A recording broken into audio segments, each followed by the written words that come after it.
This is Justin, host of Obscura, a true crime podcast. Do you need a true crime fix? Obscura has atmospheric music and sound design. The show shines a spotlight on the darker things in life by taking a narrative approach to covering real murders, mysteries, missing persons, and more. What do I mean by narrative approach? On Obscura, we structure our episodes in such a way that they paint a narrative in your mind. With a heavy focus on victims and less-known cases, each week I'll take you on a deep dive into the darker side of history, mystery, and murder. Be warned, Obscura is not for the squeamish. Shocking crimes are covered in full detail, and real court and 911 audio is used when possible. If you're a true crime fan with a taste for the hard stuff, then Obscura has you covered. Each month sees the release of Obscura Black Label. Black Label is reserved for only the darkest cases. Finally, if you're a listener that likes a binge, Obscura has a large library of episodes ready for you to download now. You can find Obscura, a true crime podcast, on your podcast app of choice. Just search Obscura True Crime, and you can't miss our logo.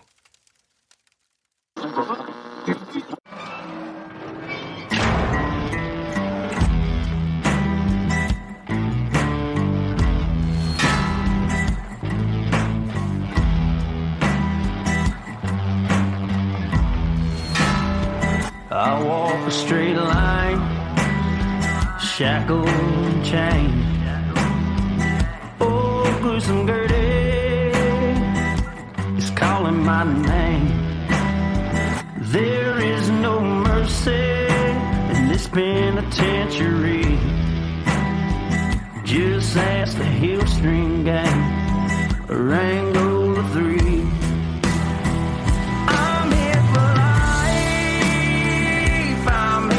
Die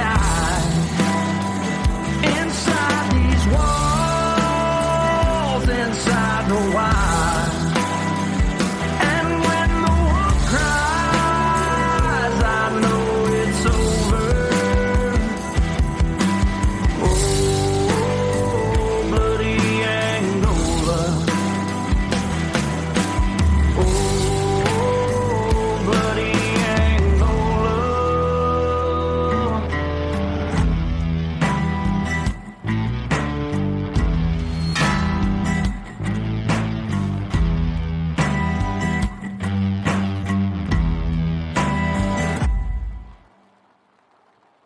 Hey everyone, and welcome back to Bloody Angola Podcast, 142 years in the making. complete story of America's bloodiest prison. And I'm Jim Chapman. And I'm Woody Overton.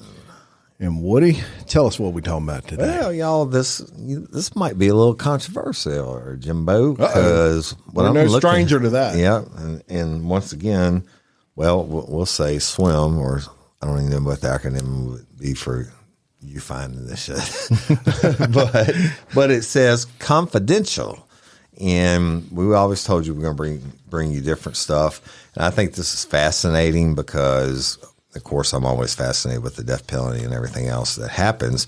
But what we have for you, and I'll read it, the title, which is the Louisiana State Penitentiary Execution Manual Holders, and it's basically, y'all, we're going to be talking about all the steps and everything has to be lined out in order, right? There's, Especially for executions, because those are so legally tracked. Right. I guess you could say. And it's a lot that leads up to it, and a lot that goes into it, but a lot of this is really, really interesting.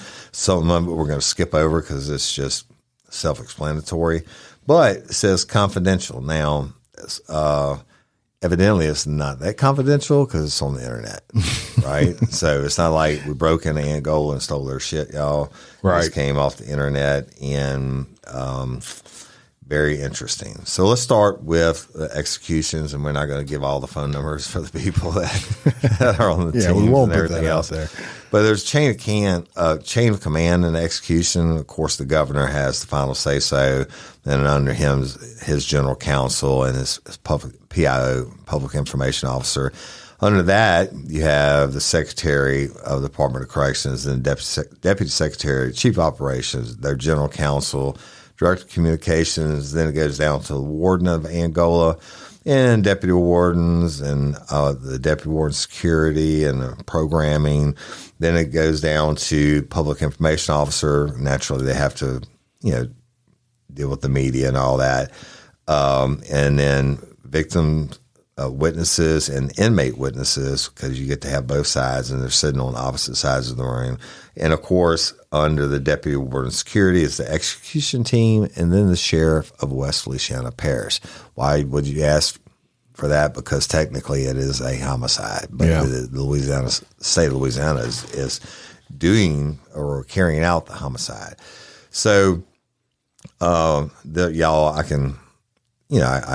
we didn't get this direct from Angola, but I've seen these type of Department of Corrections memos, if you will. It talks about the purposes to set forth procedures to be followed for the lethal injection of those who condemned offenders that are sentenced to death. And it talks about who it applies to, which is all the people I told y'all about and the inmates, if they're female, which is only one now, Antoinette Frank. It says the policy. It is the Secretary's policy the department shall carry out the death penalty in accordance with the provisions of the Louisiana Revised Statutes. So, that's the law. All execution processes shall be performed in a professional, humane, sensitive, and dignified manner. Execution shall be conducted at Louisiana State Penitentiary, otherwise Bloody Angola. And the warden of that facility is responsible for carrying out the death sentence on the date established by the sentencing court. All right, so the next rule is incarceration prior to execution. Well, it says male offenders sentenced to death shall be incarcerated at Bloody Angola, and female offenders sentenced to death shall be incarcerated at the LCIW, that's the Women's Prison in St. Gabriel, Louisiana, until the time for execution. The warden shall incarcerate the offender in a manner affording maximum protection to the general public, self-explanatory, and the employees of the department and the security of the institution. And female offenders shall be transported to the Louisiana State Penitentiary for execution as defined by the Secretary. And I can tell you that means they're going to move them to the death house, just like they do the males. Yep. Also, it has a section on mental competency. Basically, y'all have heard us talk about that. You can be executed if they say you are mentally incompetent. Yeah, right. So the death warrant. The death warrant, y'all, comes down from the courts, but it says upon receipt of a death warrant, the Secretary, being the Secretary of the Department of Corrections, shall send written notification, including a copy of the warrant, to the following: the warden at Angola, the warden at LCIW, if appropriate, the Women's Prison, the condemned offender through the appropriate warden's office, the governor through the governor's executive council, etc., the clerk of each court of appeal, and the chairman of the Louisiana Board of Pardons. And it goes on and says that communications. The Secretary shall establish a direct and encrypted communication system with the governor's office that ensures the secure communication of information related to the condemned offender. And it goes on, gets some more of that. Now, to the media. The media may contact the warden. Yeah, and when you're talking about media, obviously, y'all, anytime there's an execution, really anywhere in the United States, the media plays a big role in that. Right. They are all covering that. It's not something that happens every day, and of course with the political ties to things like executions, the media is all over it. So some other things that the media do relative to the rules that they have to follow. And there's one of them here that says if the warden, condemned offender, and attorney consent, they can interview but you have to schedule a time convenient for the institution. So I've seen interviews in the past with people who were eventually executed, and the media is allowed to go in and interview them, assuming that the warden and the offender and the offender's attorney grant that. Right. should the demand for interviews be great. So if it's very, very high profile and you've got 20 different outlets wanting to interview with this individual, the warden may set a day and time for all the interviews in one day to kind of knock them all out. And then he may specify whether the interviews shall be conducted individually or in like a press conference fashion. If there's too many requests, obviously you can't fill all those requests. So you may say, well, we'll do a press conference. Everybody can be in the room at the same time and ask questions. I've never seen it press conference style with the actual condemned personally, but it's possible. No employee, including the employee witnesses to the execution, except for the secretary of prisons or the warden or someone they designate, shall communicate with the press regarding any aspect of the execution. So they're trained. They know how to speak to the press, and so that's they don't want CO Hayes, who just started at Angola 2 months ago, to go out there and talk about his hair was on fire, he was something flopping around they're trained to and generally it's real short and sweet. And such and such was condemned to death and he died or was pronounced dead at such time. That's right. And you may wonder about visits, and we'll tell you a little bit about that. And of course, in the past, we've covered cases with Sister Helen Prejean where she would visit the condemned just prior to them being executed. And the warden can approve those special visits for the condemned offender.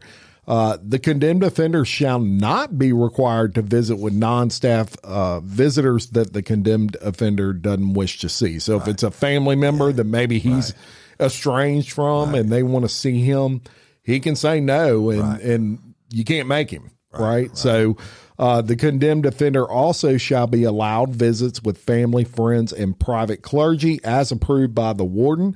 Visits will normally terminate by 3:00 p.m. on the day of the execution, except visits with a priest, minister, religious advisor, or attorney. You remember we told you about Sister Helen Prejean up until the time that the condemned was walking down the hall. She was walking.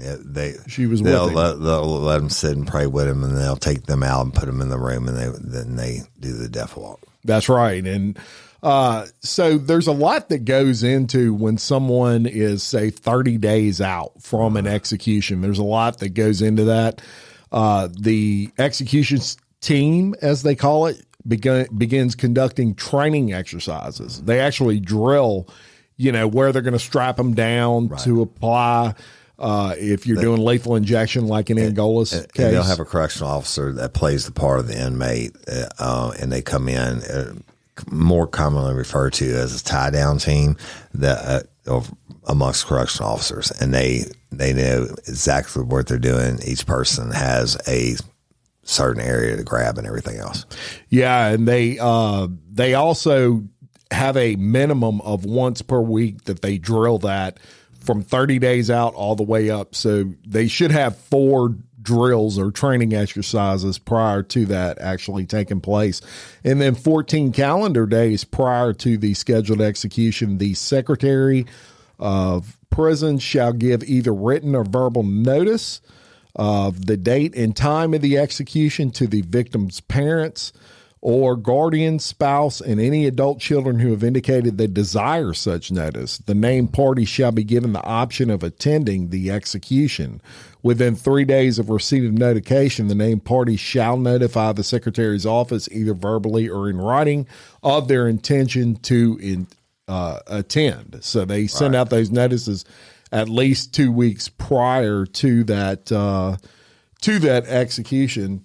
And the warden at Louisiana State Penitentiary shall have the condemned offender complete the request for clergy witness, instructions for disposal of property, and funeral arrangements. So that's got to be freaky. All the way through. You're 14 days out, and now you're making your own funeral arrangements.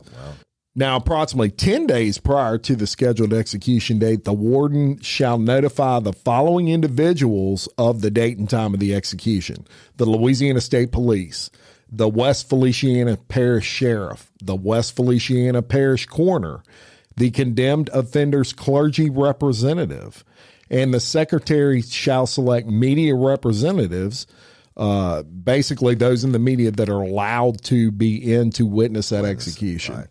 Approximately 7 days out of the execution date, the secretary shall notify the warden of the witnesses, the names of the witnesses selected, and approximately 7 days out, the warden shall order that the condemned offender be constantly monitored. Right.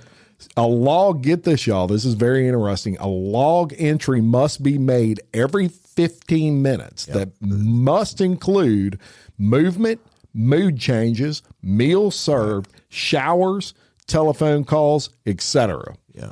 That's when they move him to the death house. Yes. And in 5 calendar days prior to the execution, access to the lethal injection room shall be restricted to only people approved to have access to that room. Right. Approximately 12 to 36 hours prior to the execution, the condemned offender shall be transferred from death row and housed in the execution building. Yeah. The 15-minute log shall continue to be maintained. Right. And the following events shall take place upon the condemned arrival's execution. Woody, it's 2024. That means resolutions. And my number one goal for this year is to get fit with Factor. Jim, New Year's resolutions are great, but the fact that I can skip the grocery store, prep work, and cooking and bring those Factor meals anywhere makes Factor my choice for meals regardless of the time of year it is. Quick, delicious meals are perfect for my fast-paced life. If there's one thing that gets under my skin, it's frantic lunch preps and rushed dinners. Factor's 2-minute meals are my secret weapon for 2024. I can fuel up fast with restaurant quality meals, all delivered right to my door. And you can skip the overpriced takeout trap. Factor is cheaper and way more delicious than takeout. They're ready to heat and eat in just 2 minutes, which means more time for podcasting Bloody Angola style. With offerings like Protein Plus and Keto, I can stay on track. This is definitely going to come in handy for my New Year goals. Head to factormeals.com/BloodyAngola50 and use code BloodyAngola50 to get 50% off. That's code BloodyAngola50 at factormeals.com/BloodyAngola50 to get 50% off. Woody, you ever catch yourself staring blankly into the refrigerator wondering what to make for dinner? Nope. That is because I get HelloFresh delivered right to my door. With over 45 recipes to choose from each week, the days of wondering what I'm going to fix for dinner are long gone. Even on those nights when my schedule is packed, I can turn to HelloFresh's lineup of quick and easy meals, including their 15-minute recipes designed to help minimize my mealtime stress. That's even quicker than food delivery. One of my favorites is the butter-basted sirloin steak with parsnip wedges and cream spinach, Jim. And I'm telling you, this meal is fire and ready in just 15 minutes. And HelloFresh has breakfast options. Check out my favorite, breakfast, bacon, and cheese flatbreads. This meal is the perfect start to a day full of podcasting and my favorite. Go to HelloFresh.com/BloodyAngolaFree and use code BloodyAngolaFree for free breakfast for life. 1 breakfast item per box while subscription is active. That's free breakfast for life at HelloFresh.com/BloodyAngolaFree with code BloodyAngolaFree. HelloFresh is America's #1 meal kit. Well, so basically, y'all, then the deputy warden or chief of security at Angola assigns security personnel to staff entrances and checkpoints. And the deputy warden shall ensure that the condemned offender's property is inventoried in front of the condemned offender. Y'all imagine that, right? Yeah. They get to say, I want to send this to, Wow. Then they get to say, I want to give this to whomever, a family member, other inmates, whatever. All communications equipment shall be tested, including primary and secondary communication with the governor's office. That's in case they get the reprieve at the last minute and they can't say governor was calling and give them a reprieve and the phone didn't work. Yeah, or it was busy. Yeah. It was, the Secretary's office in the Louisiana State Police Command Center on the morning of and 1 hour prior to the scheduled execution. They make sure it's all working, y'all, back to the lines of communication. And the warden at Angola shall receive updates from security personnel on crowd control, demonstrations, et cetera, as needed. Now, every execution is advertised and it'll be on the news, and you always have the people protesting outside the gate for and against the death penalty. So, and it first states the deputy warden at LSP shall brief the warden on tension level with the prison population as needed. Now, this happens. Anytime they put everybody on lockdown when they do the executions, and because they don't want riots and stuff like that, right? And naturally, the emotions are high. They're Sure. killing one of their own. And the warden shall advise the secretary of any unusual activity. All right, time and place. The execution shall take place at the Louisiana State Penitentiary between the hours of 6 p.m. and 9 p.m. All right, witnesses. The witnesses shall be over 18 years of age, and all witnesses shall agree to sign the report of execution. The execution shall take place in the presence of the following witnesses: the warden or his designee, the coroner for West Louisiana, a physician chosen by the warden. Naturally, somebody's got to say they're dead, right? A competent person selected by the warden to administer the lethal injection, which is interesting. That you never know who it's going to be. A priest, minister, or religious advisor, if the offender so requests. So, the not less than 5 nor more than 7 other witnesses are required by law to be present. The witnesses shall be selected as follows. 3 of the witnesses shall be members of the news media selected by the secretary from the following categories: represented from the Associated Press, a rep from selected from the media persons requesting to be present. So all of them, a lot of them requested, and they just pick whomever, right? By a lottery system, whatever. So, and one of them is going to be present from the parish where the crime was committed, and a representative selected from all other media persons requesting to be present. So that's how they get the 3.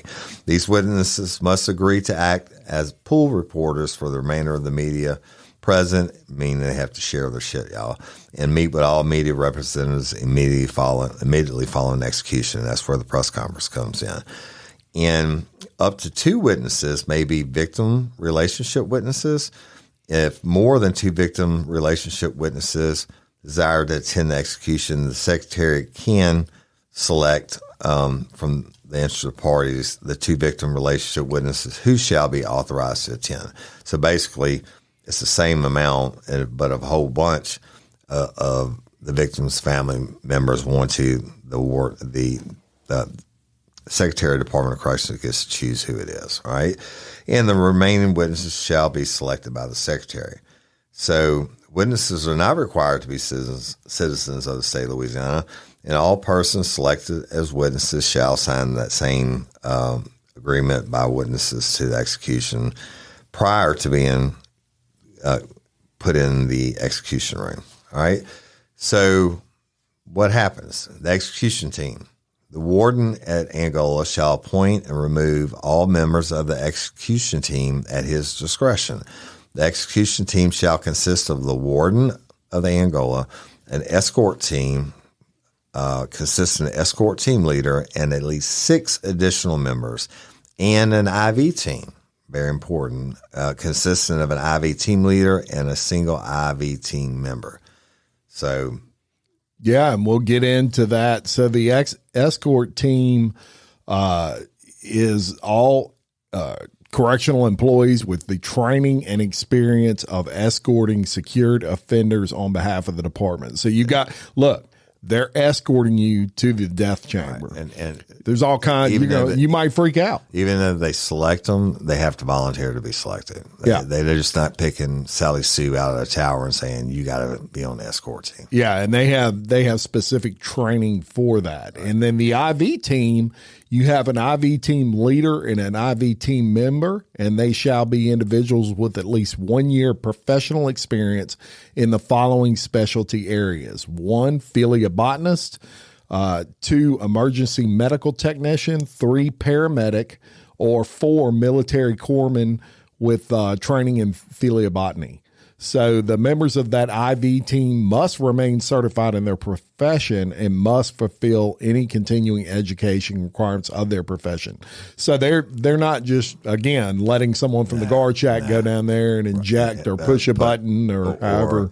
The main thing is inserting the IV. Remember the story we had on the inmate that I think maybe it was out of Alabama. Yeah, the one out of Alabama where they tried for like 2 hours to find Couldn't find a vein. Yeah. So they want, obviously, a professional in that situation. And the execution team must have participated in a minimum of at least 2 practices prior to participating in the actual execution. Now, you might wonder what kind of training the execution team gets.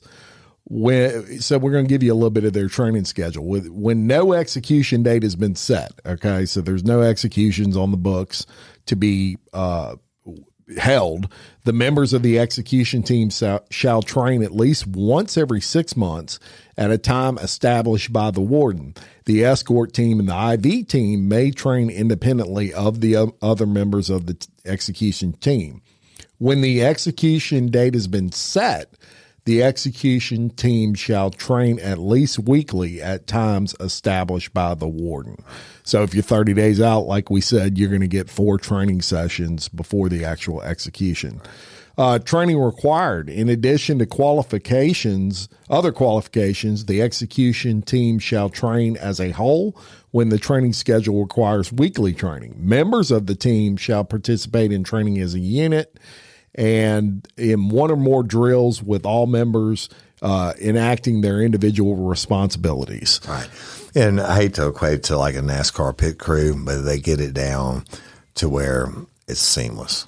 Yeah. It's muscle memory almost. Right. All training of the members of the execution team shall be documented. It's very important that they have actual evidence of the training and the execution procedures that follow that. The execution shall be conducted in accordance, obviously, with all that training. No cameras or recording devices, either audio or video, shall be permitted in the execution room. Right. The witnesses shall enter the witness room where they receive a copy of the condemned offender's written last statement. That's interesting, and I did not know that. If he issues one, he doesn't have to. And that's in case the audio or something goes out too, right? Right. And the condemned offender shall then be taken to the lethal injection room by the escorting officers. Once in the room, the condemned offender shall be afforded the opportunity to make a last statement if he desires. Some do, some don't. He shall then be assisted onto the lethal injection table and properly secured to that table. Once the officers exit the room, the warden shall close the curtain to the witness room and signal the IV team to enter. Right. The IV team then enters and prepares the condemned offender for execution and exits the room. The warden team then reopens the curtain. So imagine that curtain closes, nothing's hooked up to him. When it reopens, he's hooked up to everything. And they're also they're protecting the identity of the people who actually insert the IVs. Yes. The persons designated by the warden at the warden's direction shall then administer by IV injection the appropriate substance in a lethal quantity into the body of the offender until he is deceased. Right. So the execution takes place, and then you've got a bunch of stuff that goes on post-execution. So at the conclusion of the execution, the coroner or his deputy comes in and they pronounce the condemned offender dead. Right. The warden shall advise the secretary that the coroner has pronounced the condemned offender dead. Right. The secretary then advises the governor that the execution has been carried out. Right. The witnesses shall be escorted from the witness area. The body of the condemned offender shall be removed from the room, and disposition of the body shall be in accordance with arrangements made prior to the execution. at the condemned offender's request. And the warden then makes a written report citing the manner and date of the execution, which all of the witnesses as well as the warden sign. So he can't put whatever he wants. Everybody has to sign that witnessed that. The report is filed with the clerk of court in the parish where the sentence was originally imposed. So that's after that execution of that particular individual. So y'all, let's go back and talk about it for a minute and break it down piece by piece. Okay. The, once the IV's inserted, they reopen the curtain. They will read the death warrant out loud, and they'll give them the chance to say the last words. And some don't say anything, and some might curse, and some might say whatever, right? But it's their last words. And then the warden gives the nod, and the buttons are pushed. You cannot see who it is that's pushing the buttons. That's not if they're behind a wall, and so no one knows, right? And once the coroner comes in and pronounces them dead, the physician is in there naturally, and they say there's no more heartbeat, whatever, and they call in the coroner. Coroner verifies that the inmate is in fact dead. Then they'll close the curtains back. Everybody has to sign the papers, like Jim said, and then they will bag and tag the body. And now, most of the people at Angola have been there, like these people that are about to start being executed again by the new governor, that forever. And they don't even have people that can come witness or certainly can afford to, put out a burial, which costs as much as a new car nowadays. And a lot of them are buried, as we told you in previous episodes, at Point Lookout and by coffins that the inmates make, et cetera. So it's a real detailed, lengthy process. And, the sheriff is there.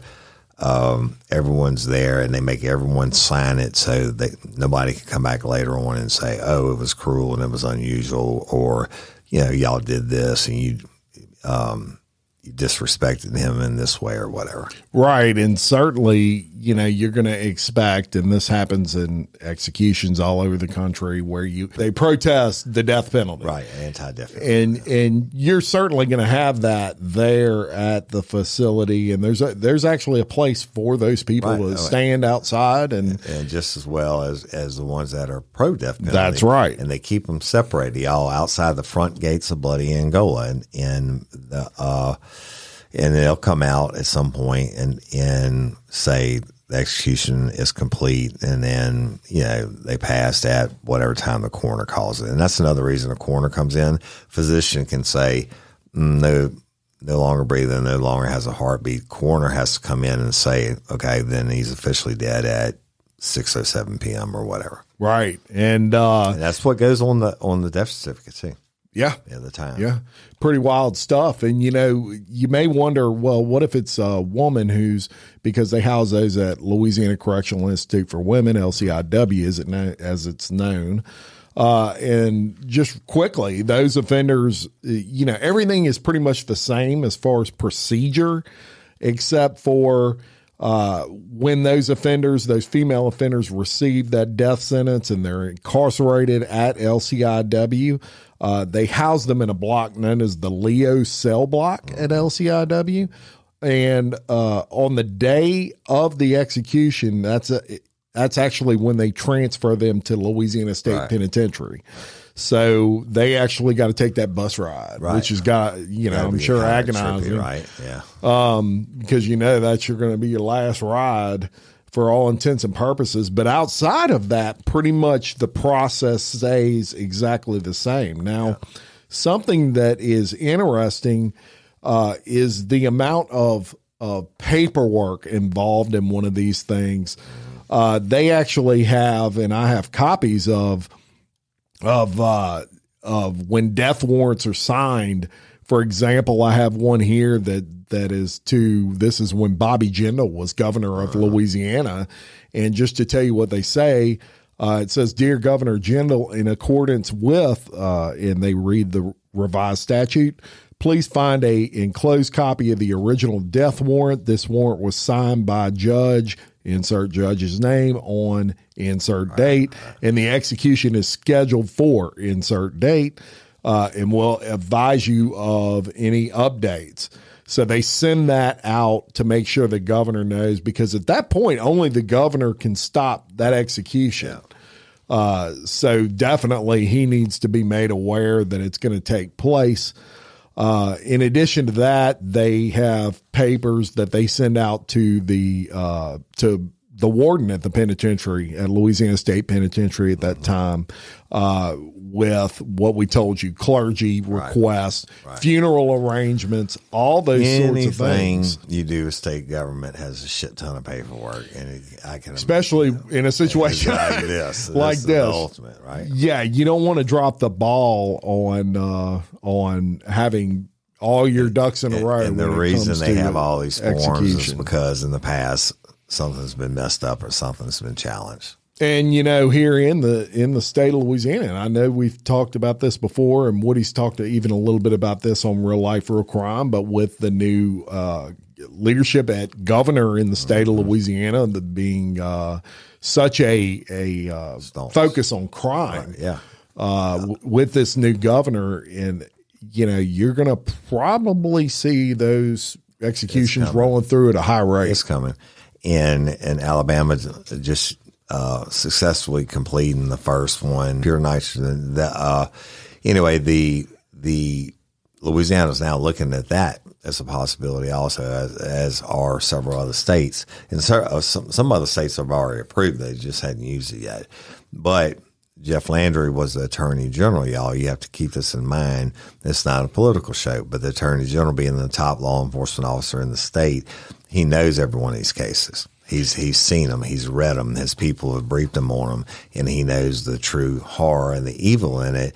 And he's going, more importantly, he's just a big believer in the law, following the letter of law. What the judge says and what the people voted on, and what the law states, he's going to carry it out. He's going to carry it out, and he even made some statements, y'all, at a recent press conference where he said, you know, the people have already spoken, and that's why these individuals are in the position that they're in, and he considers it his responsibility to carry out the wishes of the people. And also, you know, he looks at it as the state of Louisiana made a promise to those victims' families. That's right.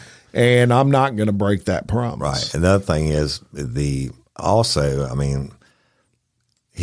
is a proponent of following the law, but on the flip side of that is, to the advantage of the offender, he follows the appeals process, and they go for 20, 25, however many years. So he's not going to do it. He's not going to rush something, right? He's going to make sure all avenues have been exhausted in court, all appeals have been exhausted, but ultimately that last call is going to come down to him. That's right. And I bet you in the execution chamber, that little phone on the wall is not going to be ringing. Yeah. It would have to take a remarkable piece of evidence to pop up. Something. If something came forward or some miracle thing or whatever. Look, we don't want anybody to be executed incorrectly, but I believe that the people spoken, and I believe in the process. And I know a lot of people hate the idea of the death penalty, but you haven't seen what I've seen. And I'm telling you, I don't care how big a proponent or opponent you are of the death penalty. If the shit that I've seen happen to anyone that you love, you'd be flopping sides. Right. And, you know, by the time that execution takes place, all those appeals have been exhausted. 20 plus years. Yeah. I mean, when you're getting to 30 days out, they don't have any appeals left, short of a flat out miracle. And look, y'all, have there been people that have been on death row and then been exonerated? Yeah, yes, absolutely. But it is so rare you wouldn't believe it. But that goes back to my point of the appeals process. I'm not against it. Yeah. I think it takes too long, but I'm not against it because somewhere during that appeals process, they got DNA evidence or they got whatever, and they overturned the conviction, or at least got them off of death row. Yeah. And they were like, there's maybe not enough here to say you're not guilty, but right. And that's usually what will happen. We'll give you life in prison instead. And they're glad to get him because they know they're guilty as hell. And they just happen to but happen to put such a conflict on appeal that they're like, okay, I'll take that deal. Yeah. Maybe they find someone that, they'll find something in that court record that shouldn't have happened. And it doesn't mean the person didn't do it. It just, what they'll do is they will rather than try it and go through, put the family and everybody through it all again. Yeah, they'll offer clemency and give that person a life sentence versus the death penalty. But it doesn't mean they're out of jail. Right, doesn't mean they didn't do it. Right. It just means there was a technicality whole lot of somewhere. People that are dying in Angola, not by execution, that were slated for execution. Yes. Yeah. Indeed. For that very reason. So that is, we wanted to bring that to y'all today. We thought that was really interesting, the process of preparing to die, preparing for that execution, from the staff's, eyesight, I guess. Yeah, basically the rules and the procedures for death and rules and procedures for everything, right? And that's right. And Louisiana per capita before John Bell Alberts executed more people than anybody in the United States. Yeah. More than Texas. Well, Texas has a bigger population and more people on death row, but per capita we did. And it is what it is. However you feel about it, we're just telling you straight up facts and the laws and the rules and the procedures. That's right. Pretty crazy. Pretty crazy. And it's going to be coming back up soon. Yep. So, yep. And then I think, I never got to witness one. Interesting. Yeah. Yeah. Yeah. So, you hadn't got to witness one, but you might have put a couple people there. I put them there. Matter of fact, I know you did. Yeah, I did that. But it is what it is. Yeah. So, well, everybody pays for it eventually. That's right. You're going to pay for it one way or another. Yeah. Whether you're facing your maker or facing that table in the execution room. Amen to that. We want to say thank you to our sponsors. We want to say thank you to our patron members. We love y'all. Shout out to Factor and Hello Fresh, man. They've been with us for a long time. And both great meal deals, man. It's just love, and we appreciate them. But our patron members, we love y'all, and we thank you so much. The show couldn't run without you. I'm actually going to record something this week. Jim carried me last week. I had something come up, but I'm going to put up a little something that I have a little knowledge on. I think it's going to blow your mind. You're going to drop a little knowledge for the patron member, a little bonus episode. Little bonus speakage about stuff that you don't know, and maybe some places you won't be going anymore. I tell you about it. Yeah. So love and appreciate each and every one of y'all. Thank you so much. Yeah, and look, if you're a local to the Baton Rouge, Livingston, really the Louisiana area, if you're local to Louisiana and you're interested in sponsoring the show, we have some special things that we're doing just for local businesses. Absolutely. So reach out to me. You can just you can shoot me a message on Facebook, or you can email bloodyangola@gmail.com. Yeah. And I'll follow up with you and give you the information. Remember, y'all, we can give you numbers all day long on how podcasts are now the new medium people go to because it's on-demand entertainment and they can do it whenever. But, hey, we won Best History Podcast in the world this year, the People's Choice Award, which is huge. We have a huge listener base and very, very loyal fans. So, and Jim started out with local leaders. We started out with the Paint Podcast first, with the local leaders. Yeah. And every business, has its own story, but we believe in your product. We want to promote it and let everybody know about it. That's right. That's right. So Until next time, I'm Jim Chapman. And I'm Woody Overton, your host of Bloody Angola, a podcast 142 years in the making. Complete story of America's bloodiest prison. Peace.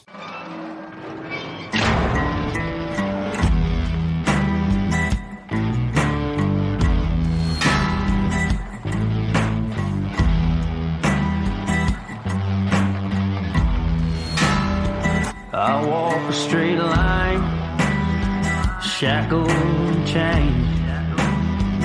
Oh, gruesome Gertie is calling my name. There is no mercy in this penitentiary. Just ask the Hill String Gang, Angola.